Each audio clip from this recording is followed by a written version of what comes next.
Olá, meus queridos irmãos, minhas queridas irmãs, uma grande alegria estarmos juntos no nosso programa Testemunho de Fé. Aqui quem fala é o Padre Paulo Ricardo e quero convidar vocês para nos próximos minutos estarmos juntos e meditar a respeito da palavra de Deus que nos propõe a Igreja neste domingo, que é o terceiro domingo do tempo comum. Como vocês já sabem, nós estamos agora num novo ano litúrgico em que nós iremos meditar a cada domingo, sobretudo a partir do Evangelho de São Mateus. Então o Evangelho desse domingo, do terceiro domingo do tempo comum, é de São Mateus capítulo 4, versículos de 12 a 23. O Evangelho desse domingo é o Evangelho em que Jesus ouviu falar que São João Batista foi preso e depois Jesus então voltou para a Galileia. Galileia é a terra onde Jesus cresceu, é lá que fica Nazaré. Mas ao invés de Jesus ir para Nazaré, ele foi para uma cidade na beira do lago de Tiberíades também, chamado de Mar da Galileia. E Jesus, nesta cidade lá, na beira do lago, no Mar da Galileia, ele faz ali o seu centro de operações. O Evangelho de hoje, então, narra essa decisão de Jesus de começar a agir a partir de Cafarnaum e narra a vocação, digamos assim, o chamado de 4 dos apóstolos. Pedro e André, que eram irmãos, e João e Tiago, também eram irmãos. Então são 2 pares de irmãos, né? Pedro, André, Tiago e João. Muito bem. Aliás, esses 4 apóstolos vão ser sempre os preferidos de Jesus e serão chamados por Jesus para momentos importantes, como a ressurreição da filha de Jairo, a transfiguração, e o Horto das Oliveiras, né? E assim por diante. Pois bem, Jesus aqui então vai chamar estes 4 apóstolos, mas existe alguma coisa de incrível nesse evangelho desse domingo. Um negócio assim que não dá para a gente acreditar muito. Que é o seguinte, Jesus vê lá Pedro e André pescando, de repente Jesus diz, venha, eu vou fazer de vocês pescadores de homens. E eles largam tudo e vão. Mas pera lá, escuta, isso aqui é um negócio meio louco. Quem de nós, né, qual é a sua profissão? Você é mecânico? Você é cozinheiro? O que você faz da vida? Você é advogado? Imagina você estar lá trabalhando no seu escritório, na sua oficina. Chega um absoluto e perfeito desconhecido e chega e diz, vem e me segue, eu vou fazer de você pescador de homens. Aí você vai largar tudo, larga a mulher, larga filho, larga a sua profissão, deixa tudo e imediatamente segue Jesus. Porque é isso que o Evangelho diz.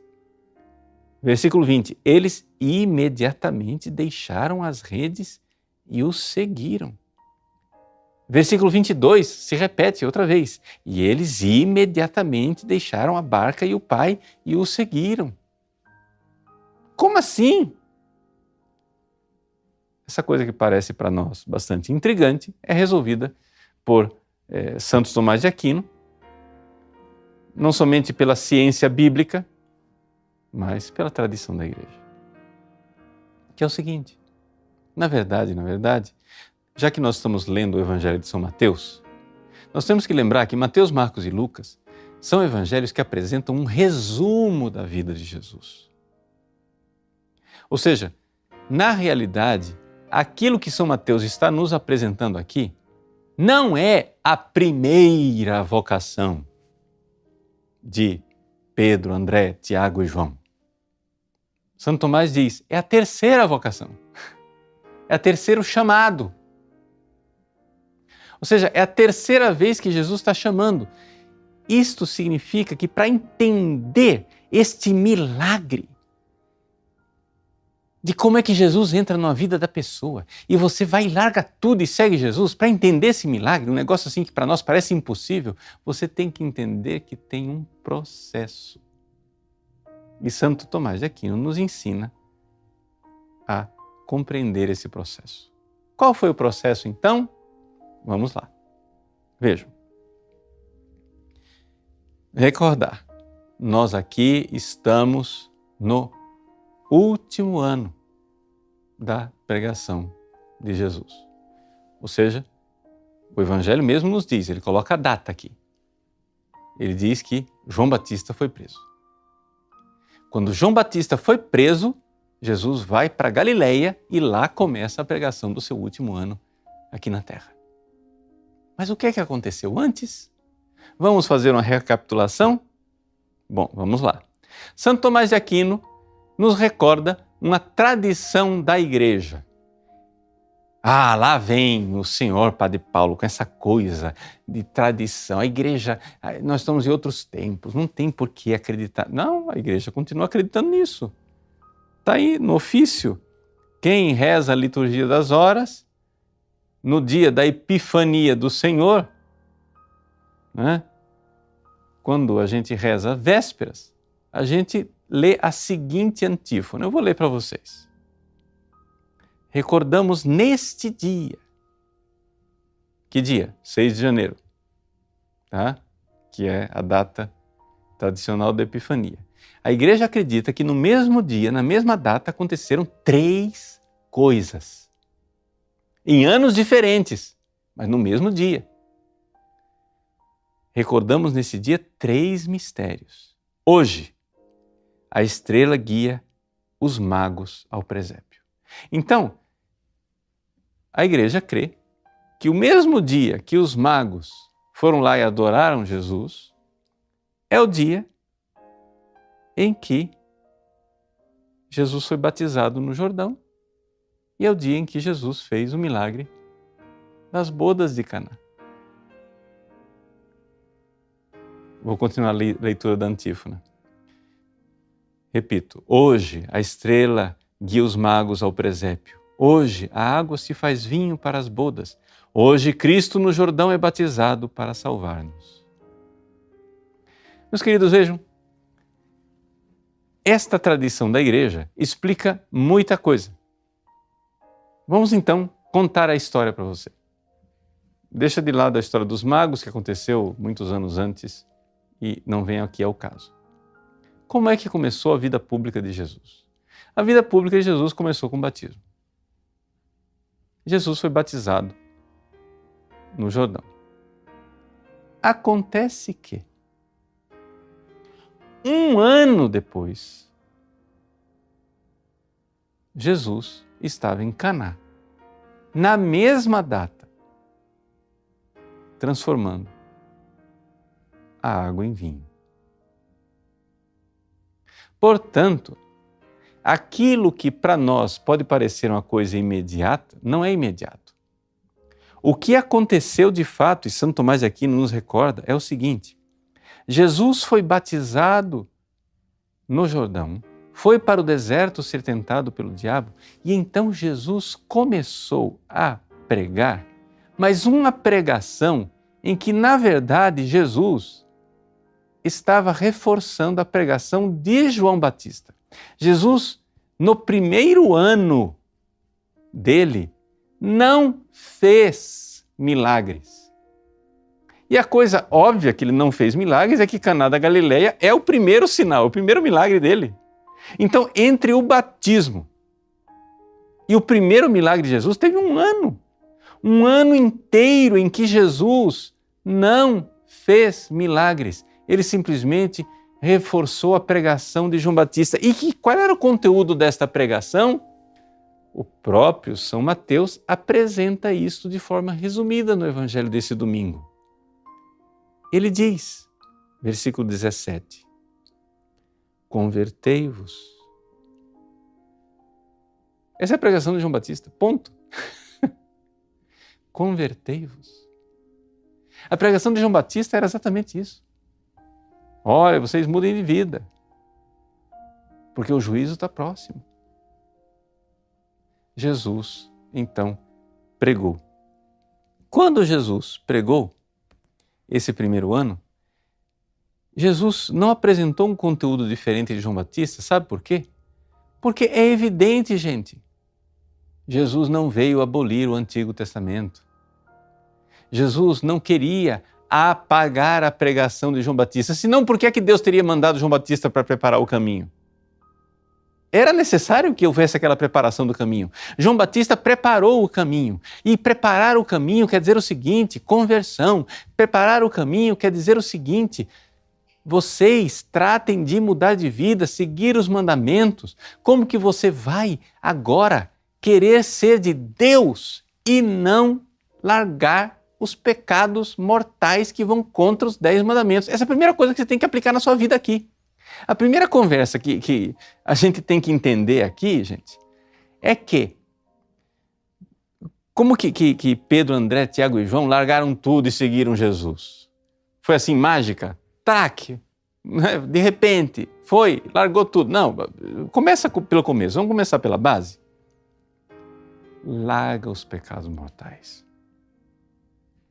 Porque se você não decide de deixar os pecados mortais, você nem começou a conversa ainda. Todo mundo tem que primeiro viver o Antigo Testamento. Então, essa é a primeira grande dificuldade que as pessoas têm de entender. As pessoas acham que deixar os pecados mortais é o objetivo da vida. Não, porque assim, olha, eu estou largando aos pouquinhos, padre. Né? Eu cometia adultério, eu tinha um amante e tinha adultério. Agora não, eu só faço adultério uma vez por semestre. Eu estou largando aos pouquinhos. Meu irmão, é o seguinte, deixe os pecados mortais todos, de uma vez e para sempre. Para de negociar com o pecado. Eva se deu mal exatamente porque começou a conversar com o pecado. Ela começou a conversar com a serpente. Para com isso. O que primeiro Jesus está pedindo para você não é deixa tudo e me segue. Não, ele está dizendo deixe o pecado mortal. Essa é a primeira pregação de Jesus do primeiro ano. Para com isso. Aí, esses discípulos que já estavam seguindo a pregação de Jesus e de João Batista, que nessa época coincidia, João Batista vai e recorda o batismo acontecido um ano antes e diz, eis o Cordeiro de Deus que tira o pecado do mundo. É o evangelho que nós ouvimos no domingo passado. E os discípulos vão e começam a seguir Jesus. Mestre, onde moras? Vinde e vede. E eles foram e ficaram com Jesus, permaneceram com Jesus. Então, o primeiríssimo chamado, deles, por parte de Jesus, quando começou o Novo Testamento para eles, foi que eles começaram a frequentar Jesus. Eles começaram a conhecer Jesus de forma muito superficial. Então vejam que processo pedagógico e fantástico Jesus fez com essas pessoas. Eles já enxergaram. João Batista já tinha dito, olha lá, aquele lá é o Cordeiro de Deus, é aquele que batiza no Espírito Santo. E eles começaram a seguir Jesus, embora não tivessem ainda muita fé. No Evangelho de São João, capítulo 2, está escrito lá que nas bodas de Caná estava lá Maria, mãe de Jesus, e também Jesus foi lá com seus discípulos. Aí você vai dizer assim, tá vendo? Eles já eram discípulos, já tinham fé. Não. Ainda não. São Tomás de Aquino diz assim, que os discípulos são chamados de discípulos lá nas bodas de Caná, por antecipação. É mais ou menos como se eu dissesse assim: olha, o padre Paulo Ricardo nasceu em Recife. Mas na verdade, quando eu nasci, eu não era padre, né? Quando eu nasci, eu só era o Paulo Ricardo. Eu me tornei padre depois. Então, a mesma coisa, os discípulos de Jesus estavam em Caná, mas eles ainda não eram discípulos, eles só estavam ficando com Jesus, acompanhando Jesus, frequentando Jesus, sendo amigos de Jesus. Essa é a primeira coisa, meu irmão. Então, veja, largue os pecados mortais e comece a se aproximar de Jesus, sabendo que ali está aquele que vem nos trazer a graça, o que batiza no Espírito Santo. Você ainda pode até nem crer o suficiente, mas comece a estar com Ele. Comece a ouvir pregações, comece a ler a vida dos santos, comece a estudar o catecismo, comece a iluminar a sua inteligência. Gente, ninguém ama o que não conhece. Não tem essa mágica. E nem Jesus fez essa mágica. Para chegar no hoje aqui desse evangelho, vai, larga tudo e vem, você vai ser pescador de homens, eles tiveram primeiro que ter um conhecimento básico e fundamental de Jesus. Esse é um problema que as pessoas não querem mais. As pessoas não querem mais doutrina, não querem mais saber. Mas escuta, como é que você vai crer na fé da igreja se você nem sabe qual é a fé? Estuda o catecismo. Estuda a doutrina. Ninguém ama o que não conhece. Mais do que isso, ninguém crê no que nunca ouviu falar. Como é que você vai fazer um ato de fé? Frequenta Jesus. Vai, estuda o catecismo, procura a doutrina da igreja. Essa é a primeira coisa. Chesterton, descrevendo a conversão dele, ele disse o seguinte: existem 3 fases, aqui as 3 fases de Chesterton, mas São Tomás de Aquino não. Tem 3 fases para a conversão da pessoa. Primeiro, o cara odeia a Igreja Católica, né? Então, o primeiro passo, ele diz: não, eu vou ser honesto com a Igreja, vou dar uma chance para ela. Eu não vou ser preconceituoso. Então, a primeira fase é que você não tem preconceito. Você começa a ouvir a Igreja realmente. Não, vamos dar uma chance para a Igreja Católica. Vamos lá, fala. Qual é a tua doutrina? Segunda fase.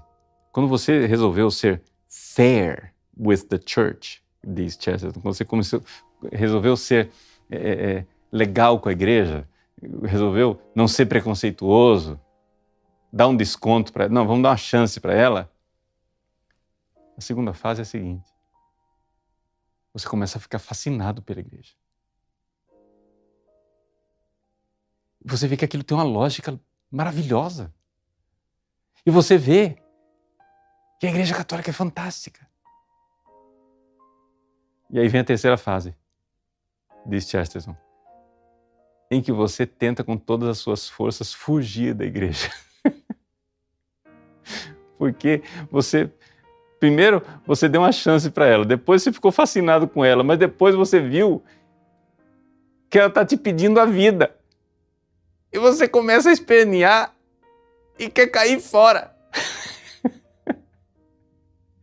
E é exatamente isso. Pois bem, este é o caminho, né, descrito por Santo Tomás de Aquino. Os discípulos primeiro começam a estar lá com Jesus e ouvir Ele.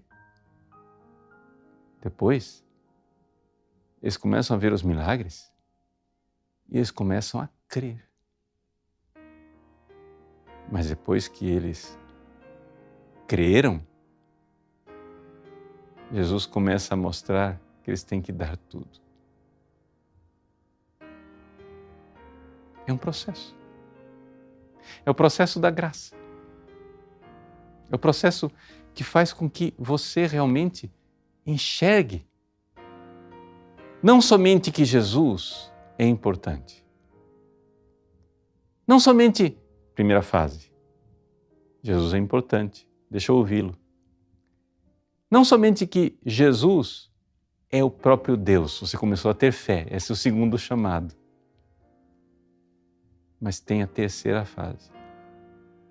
Você começa a enxergar que Jesus é a razão da sua vida. E que, na verdade, Ele não veio para resolver algum problema seu. É você que veio para se entregar a Ele. Você nasceu para isso. Você não nasceu para outra coisa. Meus irmãos, é essa a realidade fantástica e maravilhosa do Evangelho. O Evangelho deste domingo nos mostra o terceiro chamado dos apóstolos. Primeiro, frequente Jesus. Segundo chamado, creia em Jesus. Terceiro chamado, agora, dê sua vida inteira. Porque você não tem mais vida. Na verdade, Ele é a sua vida. Para nós, que lemos a vida dos santos e vemos os santos se entregarem a Jesus desta maneira, dessa forma extraordinária, tudo isso parece tremendo. E dá exatamente aquela vontade que deu no Chesterton, de sair correndo. Não! Eu comecei a crer, eu vi que é fascinante, mas agora eu tenho que me livrar desse negócio aqui, porque isso está pedindo minha vida. Esse negócio aqui está pedindo a minha vida. Não, tô fora, fui, sumi daqui. Mas você sabe que não tem mais como fugir. Ele é a razão da sua vida. E você precisa deixar tudo. Deixar tudo não quer dizer que você que é casado vai ter que deixar sua mulher. Deixar tudo não quer dizer que você que tem um emprego tem que parar de trabalhar. Deixar tudo aqui quer dizer o seguinte: nada mais faz sentido se ele não estiver em tudo mais. As coisas só fazem sentido se estiverem com Jesus e por Jesus e em Jesus, por Cristo, com Cristo e em Cristo. Ele é a razão de ser da minha vida. Eu vim para Ele, para me unir a Ele. E por isso, me desapegar de tudo. E tudo só terá sentido. Esposa, filhos, emprego, saúde, vida, se eu estiver com Ele. Porque Ele é a razão de ser da minha vida. Aquilo que inicialmente apavora e faz com que você ache que você não dá conta, a graça o fará. Então, coragem. Vamos lá. É um processo. Eu não sei em que fase você se encontra. Se você ainda está no Antigo Testamento em que você precisa largar seus pecados. Ou se você está frequentando Jesus no primeiro chamado, em que você é chamado simplesmente a dar uma chance e ouvi-lo. Mas pode ser que você já esteja mais avançado. No segundo chamado, que você já creia e creia verdadeiramente. Mas esse crer talvez esteja apavorando você. Aquele Jesus fascinante, que era uma descoberta alegre, talvez já esteja apavorando você. Coragem, não tenha medo. A graça está operando uma transformação em você. E como todos os santos, nós que somos chamados a ser santos, teremos um dia uma força que vem do alto, que nos fará deixar tudo e seguir a razão de nossa vida. Deus abençoe você. Em nome do Pai, e do Filho e do Espírito Santo. Amém.